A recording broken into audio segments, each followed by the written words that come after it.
Mimořádně tvrdě zasáhnou Írán, řekl v nočním projevu Donald Trump. Jak se teď v zemi žije, popíšu v tomto videu. Íránský režim už několik dní vede masivní mobilizační kampaň. Přes tyto SMSky a plakáty vyzývá lidi, aby vstoupili do armády a pomohli čelit hrozící americké pozemní invazi.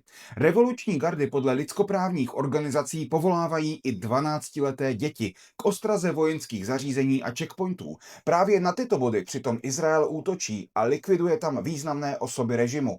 Podle expertů tak mohou děti režimu sloužit i jako živý štít.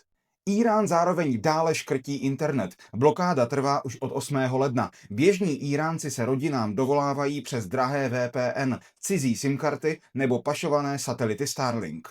Na ulicích podle kusích zpráv přibývá hlídek a justice zároveň zpřísnila tresty. Za natáčení následků války a jejich sdílení na síti může režim nově hrozit i trestem smrti. Zrychlují popravy. Tito 4 muži byli podle exilových organizací popraveni v posledních 24 hodinách po krátkém vojenském soudu a bez toho, aniž by o tom věděli jejich rodiny. Zadržených jsou tisíce. Před válkou bylo na digitální ekonomiku navázáno 10 milionů pracovních míst, takže výpadky internetu drtí i hospodářství 90-milionové země.